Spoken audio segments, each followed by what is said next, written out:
All right, good morning, everybody. And welcome to the great city of London. I'd just like to thank you all very much for taking the time out to spend a week with us in the Visual Analytics Summer School, the second Visual Analytics Summer School we held at Middlesex University. And I guess many of you come from different parts of the world and so on. So I'd just like to say it's a great pleasure for us to be able to host you. And we have many speakers from different parts of the country as well, from different parts of the world as well. So it's really good to have all of you here. And we will basically say a few words and then I'll pass on to our team who will talk about some of the work they're doing. Right, now this is a pretty bad image projection of some of the IDC who are responsible for organizing this year's second Visual Analytics Summer School. There's a few people who are not here with us on a photograph and not here with us today as well. Okay, so it's a small team that we bring together to run this program. Now, the IDC, the Interaction Design Center, sorry, before I start, I just realized I didn't introduce myself to you guys. Oops, big mistake. I'm William Wong, and I'm Professor of Human-Computer Interaction at the Interaction Design Center at Middlesex University. And I head up something called the Interaction Design Center, which is a group of people that you saw just now. Now, in the IDC, one of the things that we do is human-computer interaction. And this is the old logo from the old Macintosh operating system. I like it. It tells you very nicely about this interaction between technology and the human and how you interface them. And that's the kind of focus that we have here. And it is with that kind of focus, oops, I think I've missed something. Yeah, and it is with that kind of focus that we have a tradition in studying users in context. So one of the key things that we do is trying to understand what users do, how they go about using the technology, how they go about addressing the problems that they face, and how do we go about, therefore, addressing solutions for them. This is a picture of the Air Traffic Control Center in Rome, in Ciampino, the Air Control Center where we did some work some years back. And we were trying to understand what is it that they do, and so that we could plan 25 years ahead for the kinds of technologies that they would use. Okay, so this comes under a program called CESAR, the Single European Skies ATM research program. And some of the ideas that we had looked at the notion of how do you go about building alternative representations. So one of these concepts was what we call AR, or 3D in your hand. So you could literally grab a piece of the airspace with your hand and hand that aircraft over to a colleague who is somewhere else. So this view over here is a 3D view of the aircraft, of the airspace that you're working with. So grab it from the radar, hand it across to somebody else, and here's the aircraft that I want you to deliberately work with. And it is in that context as well that we've trying to build this notion of research into and innovation into the solutions.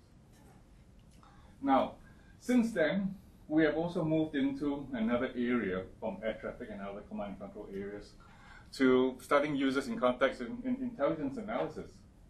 And this is what we normally are faced with. The black screen, no photograph, it's all been censored. Okay, so very often that's all we see. And you got to read between the lines in order to understand what is it that the Intel analysts do. And it's a bit of a tricky problem that we have, but that's some of the things that we are faced with. Okay, right. Now, in that kind of, oh, good, come on in. Grab a seat. Come on, Dave, good to see you. See you. Well done. Hi, Robbie. It's a long, hot haul. Yes. Oh, was just telling that for those of you who are in that particular domain, that's the intelligence analysis world, isn't it? Big black space. Yes. Can't tell you anything about it. Ask them any questions, it says, sorry, can't talk to you about it. Okay, using that kind of context, we do our research in a particular space that we call, that's called the pastures quadrant. It is this particular bridge between pure basic research, where you're doing it purely for the sake of advancing the state of the art and knowledge in the area, and pure applied research, where you're not really interested in advancing, you're about applying stuff into it. What we are looking at here is this notion of understanding what people do in the environment, and then try to advance our understanding of it, and to support people in doing that. Now, as part of that work, from our background, we've been involved with something called the Visual Analytics Community, set up originally by Joe Kilman at the DHS, and a lot of other people from PNNL, Jim Thomas and Dave Eberts here as well, in some of the earlier series of work. Back in 2003, 2004, yeah. And since then, the community has grown to quite a fair reach around, including Germany and us in the UK, where we are part of something called the UK VASS, the UK Visual Analytics Community Consortium. A small group of 5 universities, Bangor, Imperial College, UCL, Oxford, and ourselves. So that's sort of where we sit in relation to, can you see? Yeah, where we sit in relation to the rest of the community. Our first contact with the visual analytics community started back in 2008. So for us, it's very, we're very new in the area. This is supposed to be an early morning shot of the Columbia River from the, what's the name of the hotel? What's the place that we stayed at? Yeah, the Hampton Inn. Yeah, down in Richland, and where I was first introduced to Jim, and he introduced me to a lot of different aspects of the visual analytics, science and technology at the time. Since then, we have very quickly, very brief. We have been involved in setting up the first visual analytics workshop in London in 2009. And then in 2010, we set up the UK VAC, the Visual Analytics Community Consortium. We ran the second VAW at Imperial College. And then we had something called the VAR, the Visual Analytics Roadshow, which was done in Cardiff in Wales. And I think, again, that there's a number of people who have been instrumental in running that together with us, Dave, Joe, and Richard. And Richard's not here as well. There's a whole bunch of other people from the US who came around and gave their assistance unreservedly. And then we also held the first summer school back then at this university, so again, with a lot of help from our US colleagues. And in 2011, we held the third visual analytics workshop in the UK at UCL. And in 2012, this year, we finally got our project started on the UK VAC.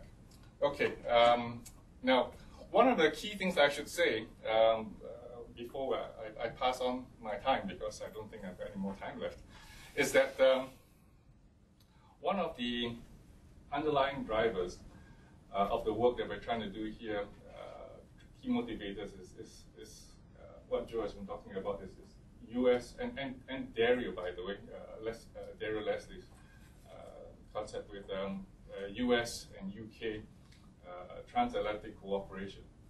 What they were trying to do at an intergovernmental level, as well as at the scientific level between institutions, is to create a conduit, a mechanism whereby we could exchange our understanding of the science and the technology about visual analytics, both at the government levels, so that the various governments, the Home Office, together with the Homeland Security departments, could interoperate with, as well as at the scientific level.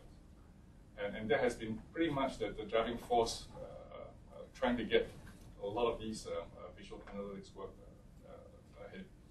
Okay, with that, I'm just going to leave you with that short history, other than that since then we've been involved in a number of different projects over the last few years. And what you see in the photograph at the back is the most recent of our engagements with our colleagues in the US, the VASS community meeting in Arlington, just in August of this year. Okay, I think with that, we then finally, we finally managed to demonstrate some of these transatlantic cooperation. We integrated software from PNNL, the Pacific Northwest National Laboratory, the originators of some of this work that you're seeing today, with their rig and cast software, their what do you call it, entity extractions and clustering software, with the software that we have called Indizik, and we installed it on Richard May's mural, large screen display, really nice to play with. We just installed that, when was it, Chris? What, July this year? Yeah, end of July, yeah. End of July, yeah. So that was finally the demonstration of a concrete demonstration of kind of joint work that we've done. Okay, so I'm not going to leave you with that, and on that note, welcome, and I hope you have a really great and exciting time in the weeks ahead. Thank you.